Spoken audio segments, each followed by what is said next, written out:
And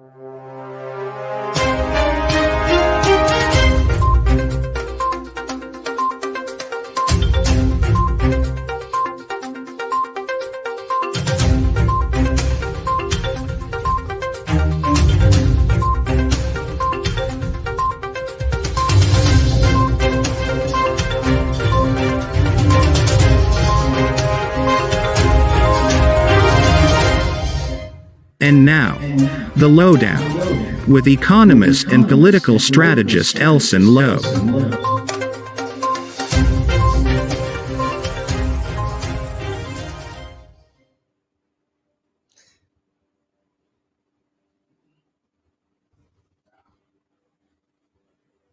Good evening, folks. Good evening, and welcome to the Lowdown. Thank you for joining us tonight. I'm your host, Elson Low. Thank you for joining us. Folks, share the link, share the link. We apologize for being just a little late tonight. We apologize for that. So share the link. Let's try to get everyone in tonight. We're going to have an interesting show, as we always do. We're going to talk about some things that are particularly interesting. I think that you'll find particularly entertaining regarding our sovereign wealth fund. We're going to chat a bit about that. We're going to chat a bit about some things that are a bit more on the concerning side, like the possibility that Guyana has seen its first significant oil spill. So we're going to talk about that as well. We're going to talk about the cost of living crisis that has continued. You know, we got to talk about that cost of living crisis, folks. Folks, share the link. Share the link. We've got an interesting show. We've got a fun show. We've got a show that should raise some serious thought-provoking questions for you tonight here on the Lowdown. I am your host, Elson Low. Thank you for starting your Saturday night on a high here with Elson Low. Thank you for coming to see the show. So share the link. Share the link. Let's give everyone an opportunity to see the show. Everyone an opportunity to be a part of tonight's events. We are going to talk about the Sovereign Wealth Fund. We're going to talk actually about some corruption scandals that have happened with sovereign wealth funds in other countries. The Sovereign Wealth Fund in Guyana, called the Natural Resources Fund, is of course where Guyana's oil and gas resources are kept. So that is obviously going to be where we're going to have all of our oil money residing, and given that it's billions of dollars, that could attract unsavory characters who are looking to steal. So we're going to talk about previous experiences that other sovereign wealth funds have had to give you some perspective as to what these dangers are, because they're new dangers. We've not experienced these types of dangers before in Guyana, so it's quite new to us. So we're going to talk a bit about that to give you some perspective on sovereign wealth funds and what you should look out for. Share the link, folks. Share the link. Welcome to the Lowdown. I'm your host, Elson Low. It's always good to be on with you. It's always good to share a fun Saturday night with you. As you know, I have as I say, sometimes a dark sense of humor. So we've got some entertaining and funny things for you here tonight. So share the link, and we'll get rolling. We'll talk about some of these unusual circumstances that the country faces. Very unusual circumstances. So share the link, and we'll try to tie these things in together to raise the alarm about what Guyana should really be anxious about when it comes to our natural resources fund, our sovereign wealth fund, the big bank account that has all of the oil monies in it. We're going to chat a bit about that. We're going to chat also about the possibility that there has been an oil spill. We know that there has been a small, allegedly a small amount, but it's a possibility that it's a larger spill than that. So we're going to talk a bit about that and of course, the concerns that are around that type of an issue. So share the link, folks. Share the link. I think what we may actually do as this story develops is we may do an entire show talking about various oil spills and the risks associated with them over the years. So keep that in mind. That's a show that will probably come up either Tuesday or on Saturday, and it's something we'll get into. All right, folks. So we're gonna get the show rolling tonight. We've got the first thing we've got to discuss is something which has come up that we've touched on before, but we've now seen what seems to be at least a final development on it. Let's get that first slide up here. Okay, so you may recall that we've got, I believe it's a permanent secretary of Ministry of Armed Affairs, who was allegedly involved in bribery or receiving a bribe. The particulars of the story, if you recall, are that there was a contractor who made a complaint to the police. The police then, about having to bribe this particular permanent secretary. The police then worked with the contractor to set up a sting where they marked several bills. And then the contractor went and paid those bills in the permanent secretary's office, paid it directly to her, and the police came in subsequently and were able to recover the marked bills and arrested her. That's a case that bounced between the DPP and the police, police PLO, Police Legal Advisory, excuse me, bounced between the police and the DPP for several times, I think 4 or 5 times before moving forward. And then the last we're hearing is that the original contractor, the individual who was involved, has declined to give evidence, so the case has been dismissed. The case has been dismissed, folks. Now, we don't know whether or not this particular PS was involved in taking bribes repeatedly, perhaps, whether this is a scheme, whether this particular PS is accustomed to these types of this type of bribery. We don't know any of these things.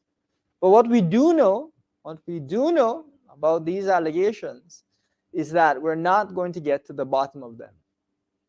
We don't know the extent of bribery that may have occurred. We don't know if it's one contract or several contracts.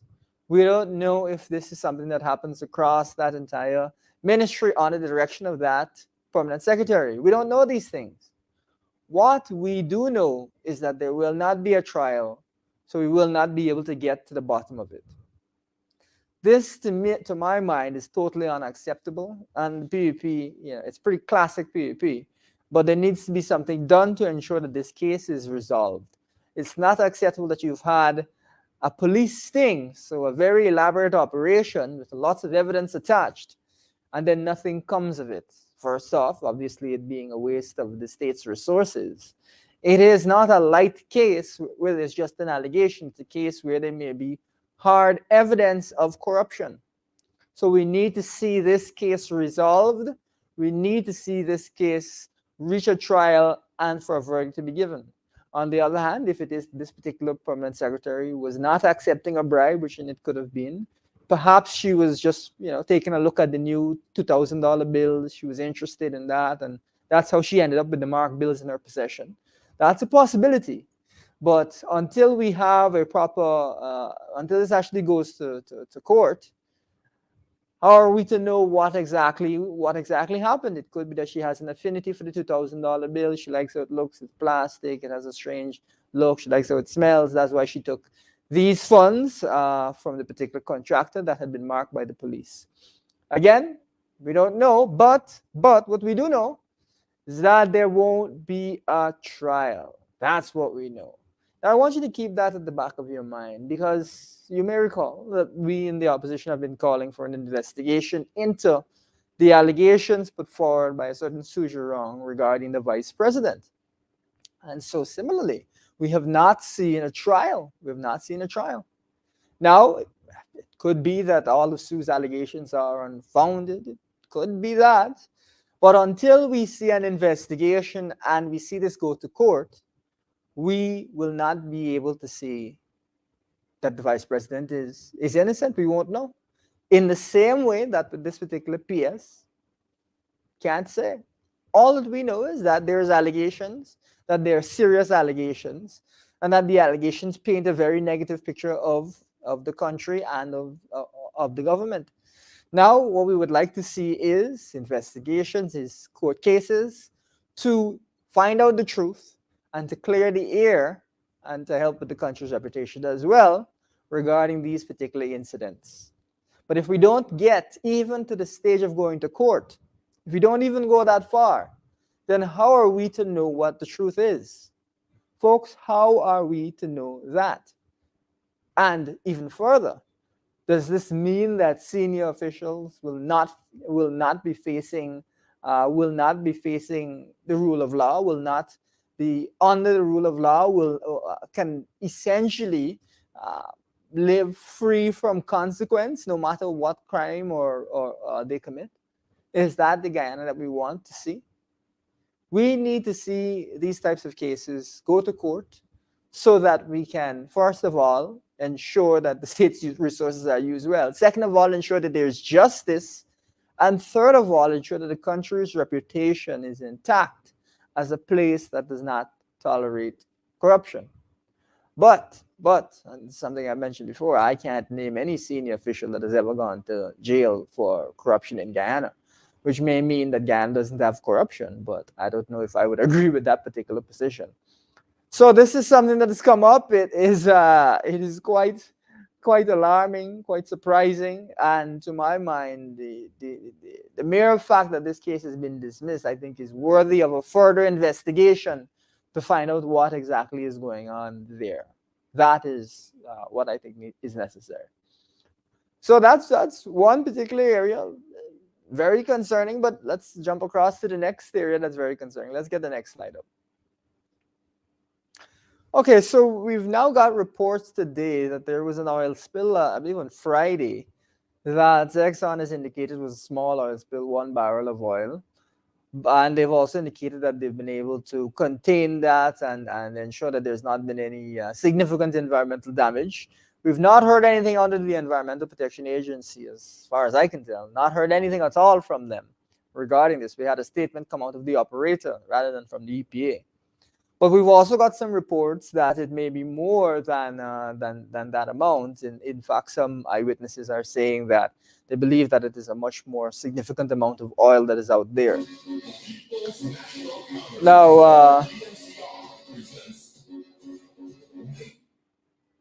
sorry for that little interruption there, viewers. Now, it may be that this is indeed just 1 barrel of oil. It's, of course, possible. But I believe that given that there are individuals who are reporting that they're seeing more oil than that there should be an investigation by the EPA, that there should be a survey that is going on. And if there is more than is realized, whether perhaps the operator just missed that, who knows?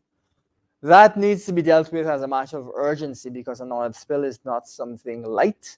It is not a small matter, and it can span huge areas of the ocean. So we don't want to be going in that direction at all. Of course, the issue of the insurance for Guyana, of whether or not Guyana is going to get full coverage insurance, the appropriate level of insurance to ensure that if there is an oil spill, we are able to deal with it. That is something that has been discussed at length. And of course, we in the opposition have said that we need to have that level of insurance, which is tied to the operators, the parent companies, and not the local subsidiary, which could declare bankruptcy quite easily. So we need to see those types of provisions. And this oil spill, I think, is a bit of a warning to Guyanese, to have them to open up, to be aware of the fact that these dangers exist, that we face these dangers, and as a result of it, we must be alert to the risks that are connected with offshore oil production, just as much as we are alert to the benefits that come from offshore oil production. We need to be alert to the risks. Very concerning, folks. We need to see an immediate survey of what is going on, an immediate study of what is going on to identify, first of all, the extent of the spill, but second of all, the causes of the spill. And the EPA, I believe, needs to take the appropriate action. We also the country needs to have confidence that the EPA can fill its mandate in the way that it indicates. And I believe that not hearing from them regarding this spill raises a lot of questions. We need answers to those questions, so we need the EPA to come out and to indicate what measures it has in place to monitor the operations offshore Guyana, and to ensure that those operations are indeed meeting the standards that we expect of them. So we need the EPA to come out and to come clean and clarify exactly what is going on and why it is as well that they didn't even say anything we heard from the operator. As far as I can tell, I haven't seen any statement from the EPA. This is very concerning, and it is a matter that can be very urgent, because we don't know the extent of the damage that's going on offshore. We don't know what exactly is going on. Very concerning. And an oil spill, of course, can cost hundreds of millions of dollars to clean up. Easily cost that. So we need to get some clarity on this pretty much immediately. That's one area that is very concerning. Absolutely. Let's jump across to the next slide as we go along here, viewers. As we roll along, I know we've got a bit of an a concerning start. A couple of issues that are pretty concerning, but I'll draw your attention to one which is as entertaining as it is concerning. In fact, I've kind of made an effort to tone it down a bit because this, we don't want to glorify those people who have been who face very substantial corruption allegations, who it is alleged may have stolen as much as $4 billion from countries. But there you've got Leonardo DiCaprio standing next to an individual known as Jolo, unfortunately named Jolo. Of course, my last name is Low. His is also Low. He's not a relation, as far as I know. But Jolo is famous because he's said to have orchestrated the 1MDB scandal, in which about $4 billion of Malaysia's money went missing, where it is alleged that, well, actually, I shouldn't say alleged, where hundreds of millions of dollars ended up in the bank account of one of Malaysia's former PMs. Where when the PM's house was raided, I think there were hundreds of handbags and jewelry and $27 million US in cash lying around the place. It was crazy. And Jolo himself actually funded the film The Wolf of Wall Street, allegedly with the funds from Malaysia's sovereign wealth fund, just like our natural resources fund. So this guy basically stole the funds from their sovereign wealth fund and used those funds for his own ends.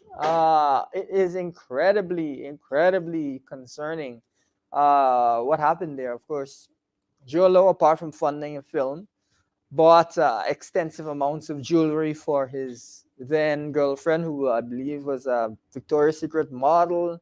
He bought houses in Los Angeles and apartments in New York, and he is famous for saying that he goes to the best parties. He plans his night out elaborately so that he can go to all the best events and so on. But this money was coming really from Malaysia's sovereign wealth fund. And so the people of Malaysia really suffered as a result of this. Now, what we're saying, and this is what we brought up in the press conference, is we have entered a new era. We have entered an era where we now have billions of dollars lying around. The sovereign wealth fund is expected here in Guyana, the Natural Resources Fund, to receive over $1 billion US of revenue from the oil and gas industry this year alone. This is in addition to the hundreds of millions, I believe 600 million that was there before. So we've now got substantial funds lying around, as they say. And as we indicated in the press conference, we're accustomed to talking about corruption going out the front door. That is to say, corruption in our roads, corruption in our procurement process. We're accustomed to that type of corruption. But we now must keep at the back of our mind that sovereign wealth funds have their own types of corruption, where high officials in a government can coordinate with the members of a fund, coordinate with international financial institutions, and steal funds out of the natural resource fund, steal funds right out of the country's bank account when it comes to their natural resources. And so what happened in Malaysia is that about $4 billion went missing. It is alleged that Jolo himself personally got about 1.2 billion. And I think there's also an allegation, but that may now be a fact rather than an allegation, that about 700 million found its way to the Prime Minister at the time. He has been, let's throw up the next slide. I think we got a picture of the PM. No. We got a further one. The next one after that. Let's see. We got a picture of Jolo and the PM there. Yeah, there we go. Joe's always in a tuxedo. There we go. We got a picture of Jolo and in a tuxedo. Always in a tuxedo. Why is he always in a tuxedo? Because he's always out, viewers. He's always hanging out. I think you can see a picture of one of the properties he purchased, and in your top corner there, you can see the Malaysian PM. He has recently been sentenced to 12 years in jail for his activities regarding the sovereign wealth fund. So, not a short time in jail. I would describe that as not a short time in jail. His wife, of course, is the one who is when they raided his house, was in possession of hundreds and hundreds of handbags, billions of dollars in jewelry, to in excess of 20, I believe it's 27 million US in a box lying around somewhere. Really absurd amounts of money. And Joe, of course, is also indicated that there's more. That's just the tip of the iceberg. They've got a lot more loot stashed. Joe, these folks that steal money, what do? They buy yachts. Joe had himself a nice big yacht called the Equanimity, which was a yacht where he held lots of parties, met with lots of investors. He also met with several folks from the Middle East, some of whom are in jail currently for crimes connected to this particular scandal. So just because someone is coming from the Middle East doesn't mean that they're coming with money. It could be that they're coming to collect your money. So we have to exercise a lot of caution. And that's one of the things that we indicated about our sovereign wealth fund, which is that we should avoid one-on-one meetings. We should avoid backdoor meetings. Everything should be out in the open. Everything should be out in the open, and we should get reports on what occurred in each of these meetings so that the country knows what the purpose of the meetings is and what it is that actually happened in the meeting. It shouldn't just be this kind of trust me and everything will be cool approach to things. That is the furthest thing from acceptable, especially when you're talking about the huge numbers that we're talking about here. Absolutely huge numbers. $1.2 billion gone. The Gas Ashore project, which the price of which is very much in debate, that project was supposed to provide cheap electricity to Guyana, is 1.1 billion currently. So can you imagine that he's stolen? Well, actually, I think it may be more than that. But the pipeline itself is 900 million US. Just look, just the pipeline. And this one person has stolen more than we would spend on an entire gas pipeline for a whole nation. This one person has stolen more than that. You can understand the scale of this. It's huge in scale, absolutely huge in scale. So we must now be aware that this is a danger that exists. We must now be aware that this danger exists. So to take us through a bit of the details of it, we're going to throw on a video in a second here to take us through some of the details. We want to get a sense of how exactly did this happen? What are the steps that were taken that resulted in this huge loss? How did Joe manage to siphon off such a huge amount of money?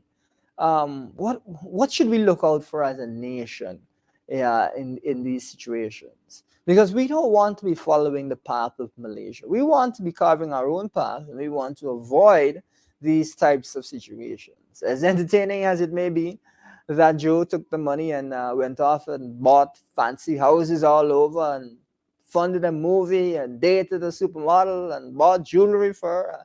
And all of that is quite entertaining. But ultimately, there are a lot of poor people in Guyana, there are a lot of poor people in Malaysia. And this is the furthest thing from acceptable. It's not these, sometimes people will justify things by saying, oh, it's a victimless crime. And as much as that is not a justification. In this particular instance, they were victims. And that is the average citizen in Malaysia. So we're gonna throw on a video if that's ready. That's just going to go through everything. We'll play a couple minutes of it, then we'll chat on the other side.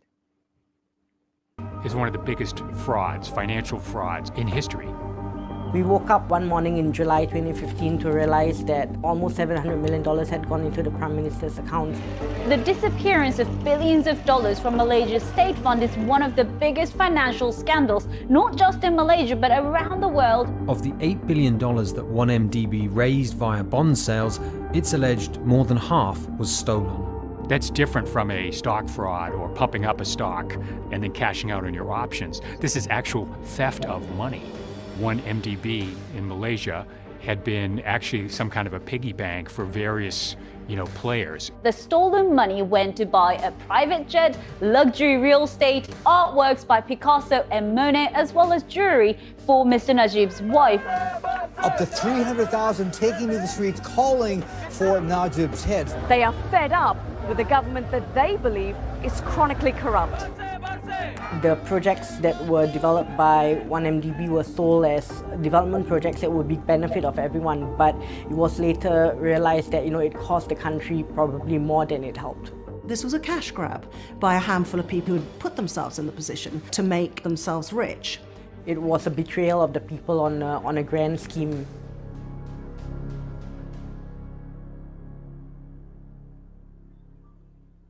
I arrived at the 1MDB expose through a sort of process of having started to report on the consequences of Malaysian corruption on the ground that was the destruction of the Borneo rainforest.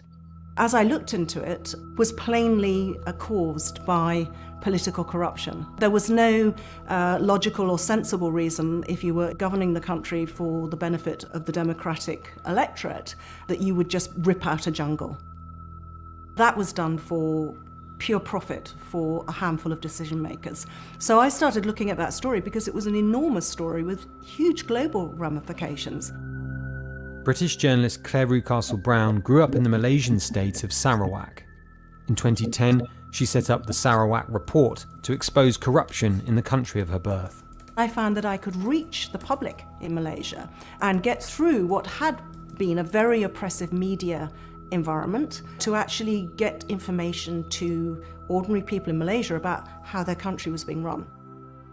1MDB was presented by Najib Razak, the new Prime Minister, as a wonderful opportunity. He was going to raise huge sums of money for this so-called sovereign wealth fund to invest.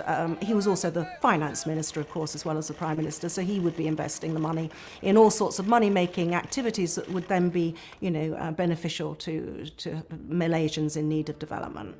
But all that money was disappearing. There was no accountability. And by the time I looked at it, we're talking about 2014, there had been 5 years of massive fundraising and then total black hole as far as where that money had gone.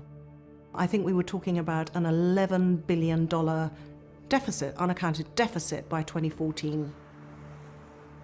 There were certain characters associated with the fund who were also dabbling in my area of interest, which was the rainforest state of Sarawak, particularly a young Chinese advisor to the fund and to the Prime Minister named Joe Low.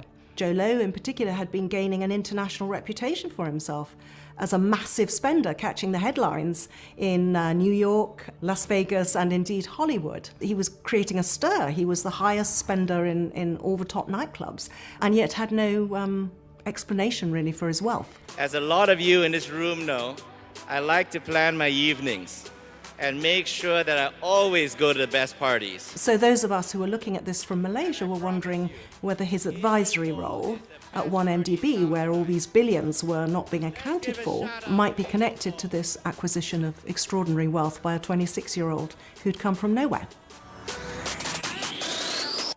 I first got my teeth into this story with the launch of a major $100 million Hollywood movie.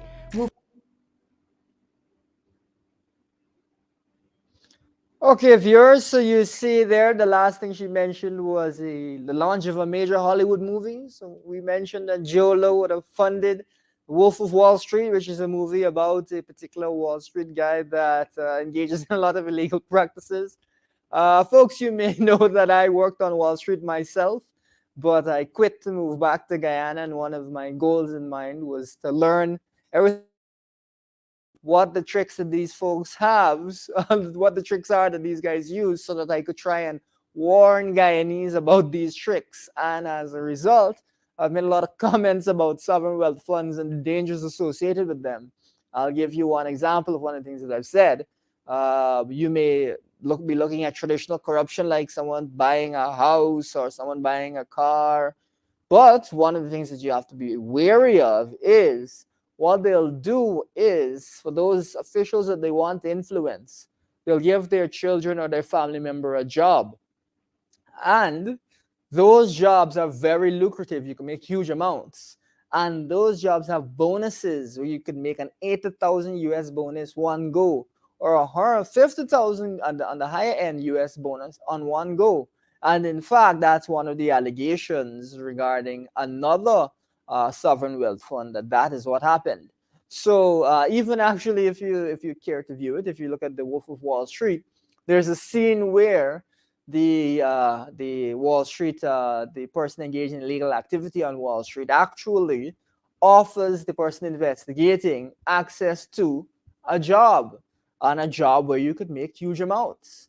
So that, it's a case of life mirroring art, or as they say, because that is one of the things that we must be very wary of. So we have to look not just at those who are members of our sovereign wealth fund itself, but we have to look at their family members to see whether there's any connection between financial institutions that we're working with from a national perspective and private folks who, may be able to maybe getting a job at these institutions. So that is something which is very, very important that we keep an eye out for. It is something that would potentially fly by us as Guyanese because we're not accustomed to that type of corruption. But folks, we got to get accustomed. We got to get accustomed. We cannot allow ourselves to be vulnerable, both on the front end with procurement fraud and whatnot, and on the back end with people coming here with smiling faces that are bribing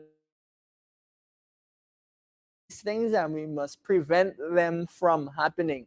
In fact, in the press conference, one of the things we said is that because the PDP has not investigated Vice President Jack Dio and the allegations put forward, the revelations really by Sue, because we don't know the truth there, it is a signal to those who would engage in illegal activities that if you come and you do something illegal and you're caught, there won't be an investigation.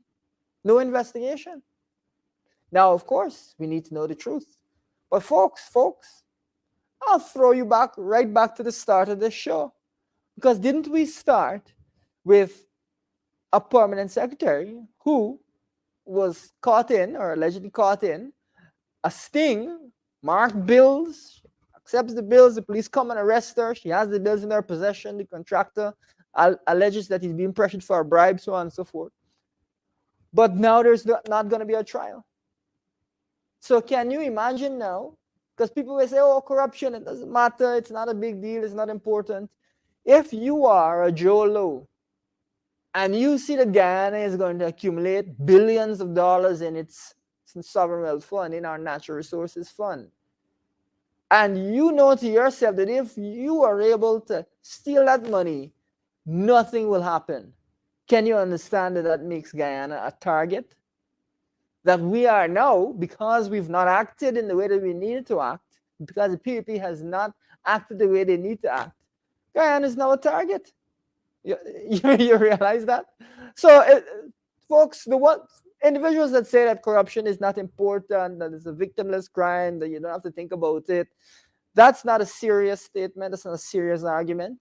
And the amounts that are now at stake are so huge that corruption is now more important than it used to be, because it's not 10 million or 5 million, which back in the day might have been very substantial.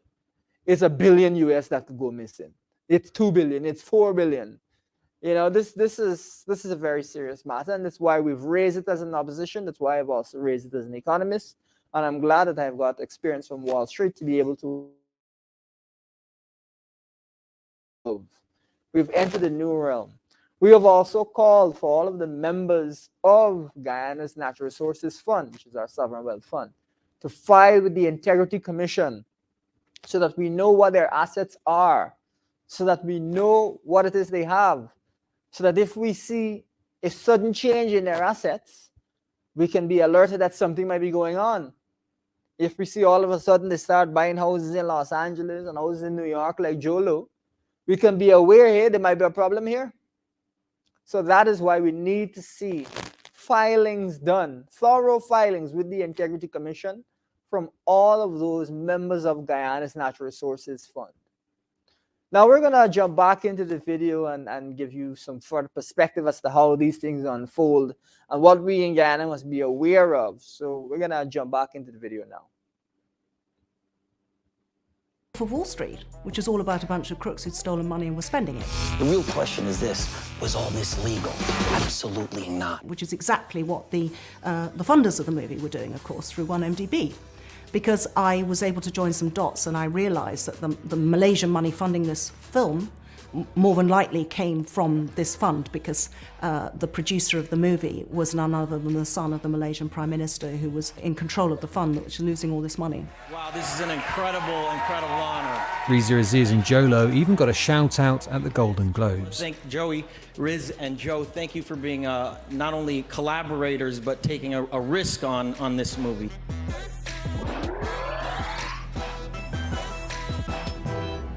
So the 1MDB scandal could not have happened on just a localized basis.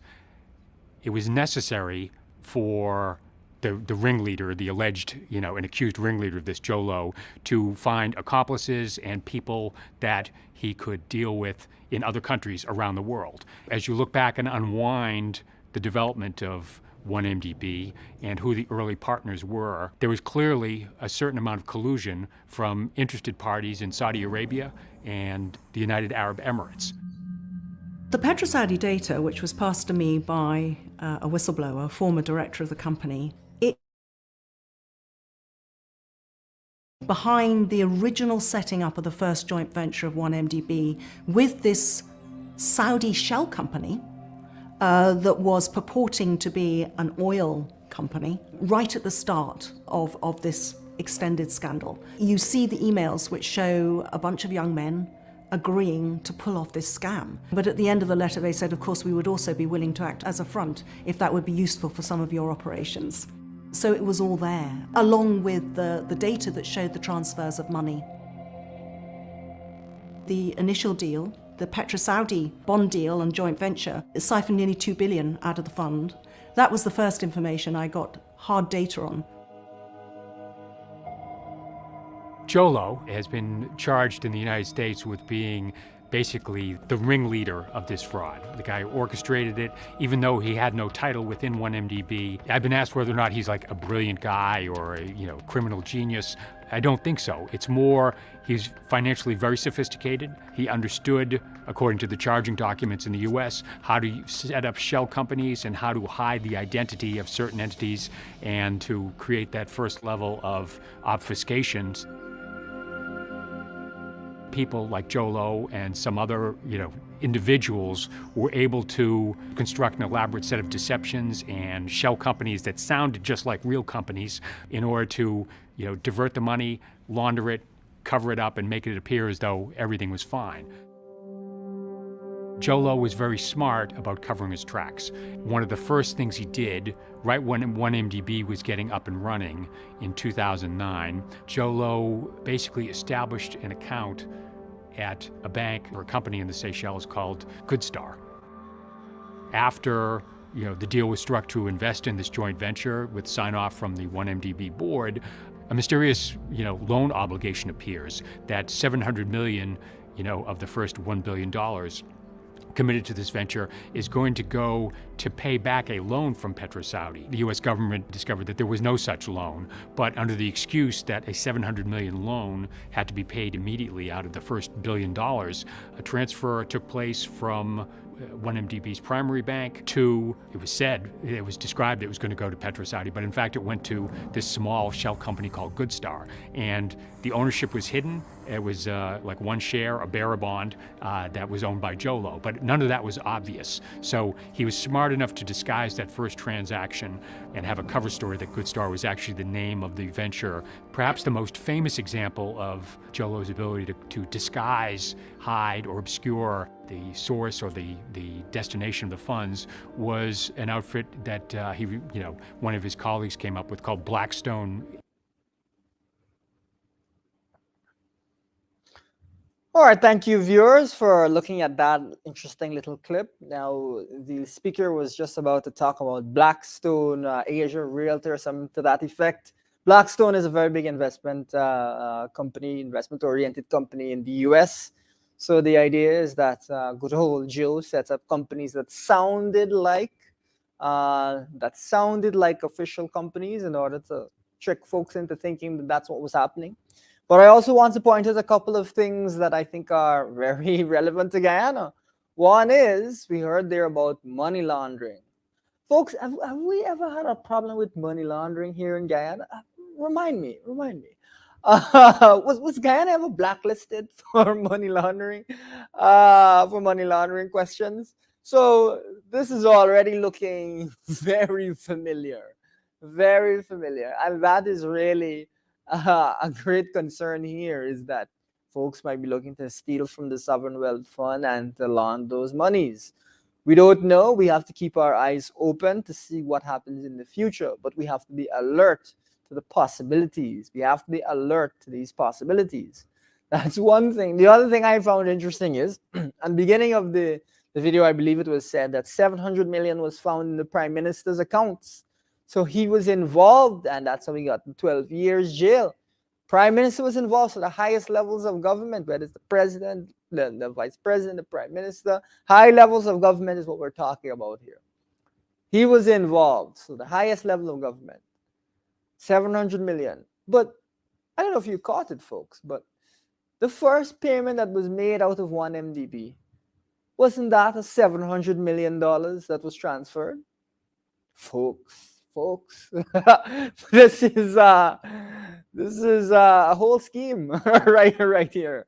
It is a whole system, and that system is designed to ensure that the ordinary person, at least in Malaysia, was not able to benefit from their sovereign wealth fund.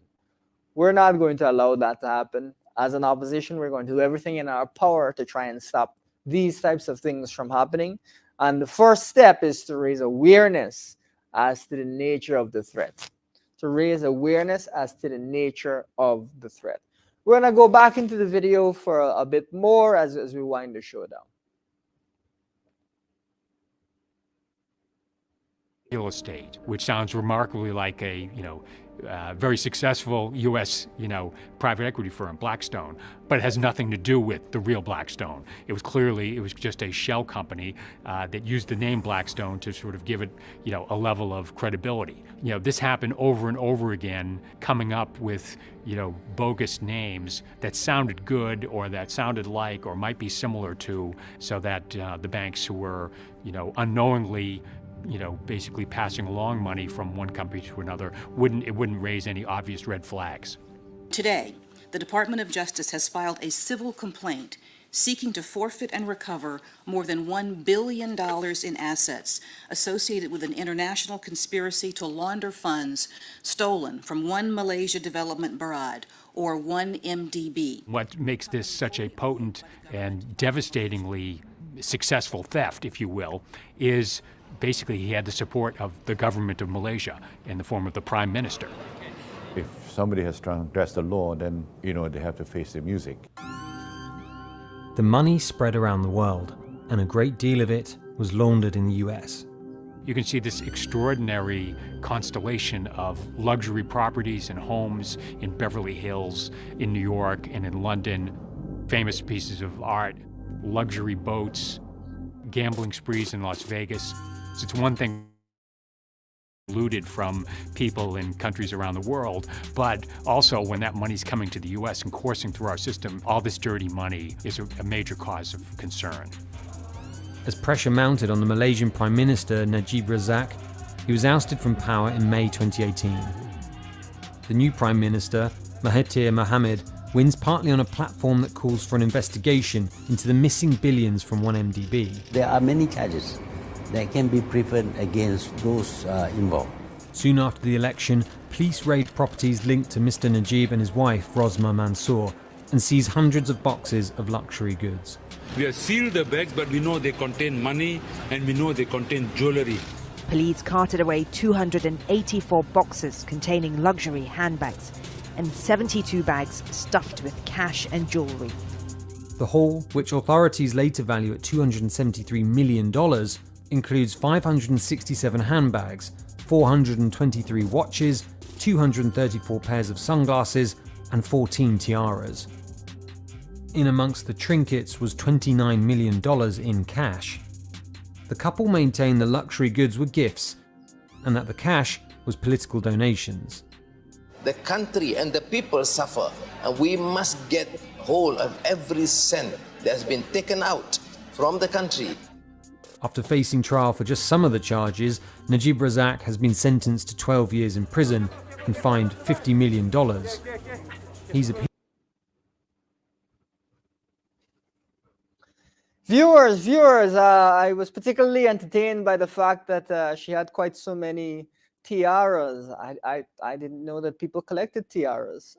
And also, I thought that it was 270 or so handbags, but I stand corrected. It was 278 boxes of handbags. Even when it comes to the money, I said 27 million cash, but it was 29 million cash. Beyond belief. And the hoard, the total amount, comes up to was it $270 million or in excess of $250 million. Folks, a bank account.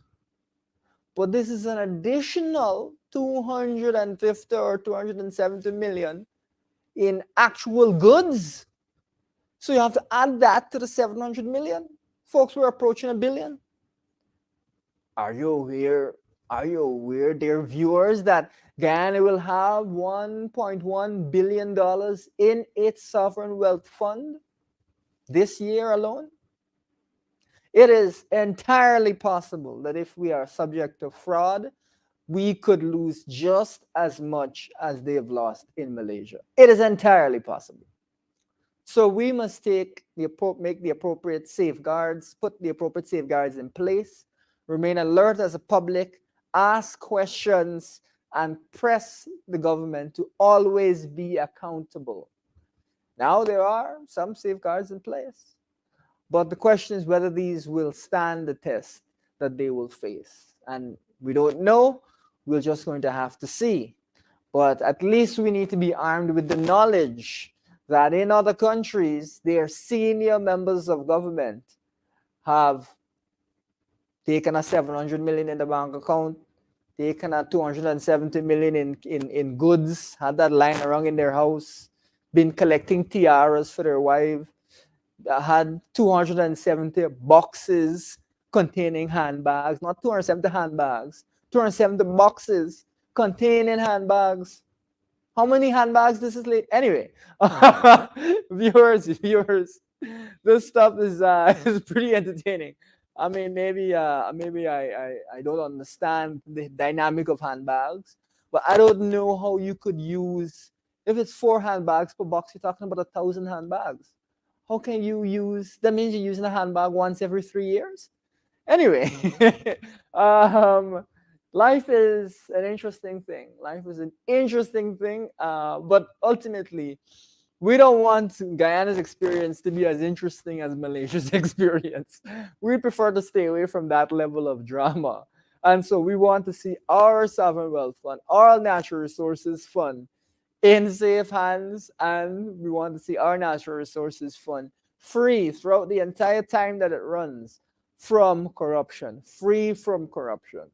This is highly troubling, and you know it is utterly disturbing that a prime minister would do that to his own country. One of the other things I wanted to point out to you viewers that some of you may have caught and others maybe not recognized, but the U.S. government said that they're engaging in civil asset forfeiture to take back the monies that and the properties and so on that were stolen, and that the properties that were purchased with the stolen money. Now, you may recall that we did have an agency which dealt with that. It was called the State Assets Recovery Agency. But viewers, it was disbanded almost as almost one of the first acts that the PPP took was to disband that particular agency. I wonder why they might have wanted to remove an agency like that. That's a question that I have to ask of the PPP. Why did the PPP take the decision to do that? Of course, I had worked at the agency, so full disclosure. But one of the things I did at the agency is I did research on corruption and oil, and I did research on these very sovereign wealth funds that we're talking about today. So I guess at some level the agency did add some value, because now we are prepared as a country, or at least the folks who are advising the leading opposition are prepared and aware of the risks, which is why we have raised these risks now that the sovereign wealth fund is constituted. But this may again indicate that we may need to see a similar agency to SARA to track down if there are funds that are stolen these types of properties, just as the US was tracking down that money and those properties that were gotten through illegal activities. Just an interesting one to point out. Folks, we're going to take a last look at the videos just to tie things off, and then we'll wrap up for the evening. Appealing the decision. What do you say to those who say that you've acted dishonestly about the funds? You know, you've been called all sorts of things, including a thief. What's your response to that? There's no evidence of that. I mean, you cannot just, accuse somebody. But you have admitted that the funds did end up in your accounts, even though it was a donation from the Saudi government. Yeah, it's been cleared. There's been no wrongdoing. There is an appeal process in Malaysia, which is extremely lenient towards the rich and powerful, and which continues for years. And so therefore, Najib continues to walk free, and he indeed continues to vote in Parliament while his case is under appeal. The 1MDB case is far from over. It's spread to all corners of the globe. Jolo is a fugitive, and there's plenty of money still missing. Not to mention the amount Malaysia is paying in interest on those original shady bond deals. More than $11 billion of debt racked up in 5 years. There are a lot of people, when you talk about it, their eyes just glaze over. It's numbers that we're talking about, hundreds of millions, billions of dollars, financial concepts that not all people are familiar with. Ultimately, when this type of thing happens, the people who benefit are just that cream at the top, the kleptocrats, and the people who lose, the people who remain impoverished, are the people who were nominally intended to benefit from the development of the oil wells or the mining concession or whatever. The scandal has revealed just how easily money laundering can take place and how far corruption can reach. The complicity of the global financial system continues to be exposed. The department filed criminal charges in New York against the Goldman Sachs Group and its Malaysian subsidiary, charging each with conspiracy to violate the anti-bribery provisions of the Foreign Corrupt Practices Act. Malaysia and Goldman agreed on a settlement of $3.9 billion. Financial scandal after financial scandal involving big banks. To be able to divert that much money from basically a government-sponsored enterprise and then use a network of global banks is just astounding.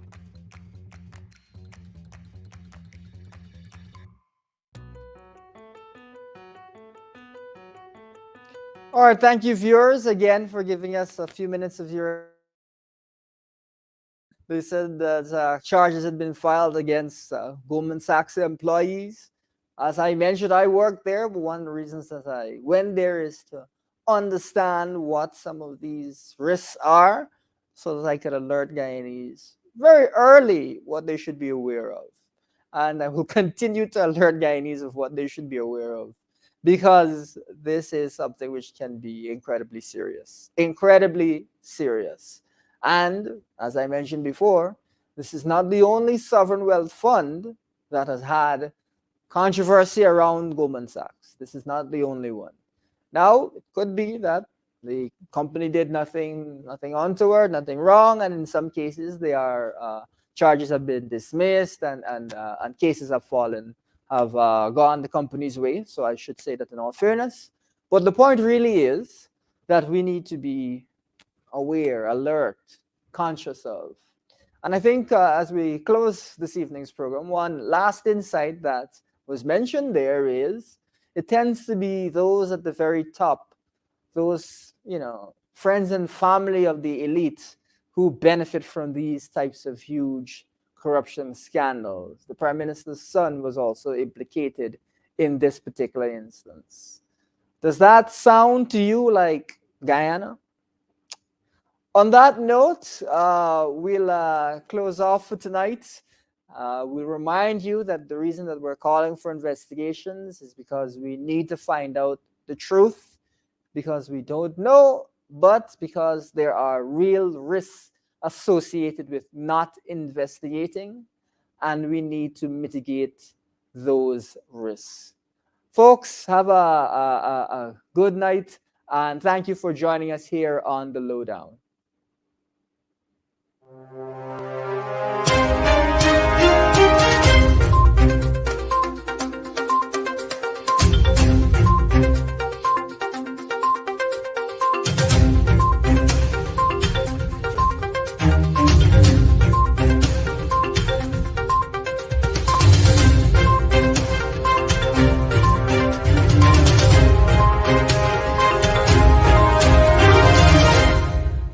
Thank you for watching our program.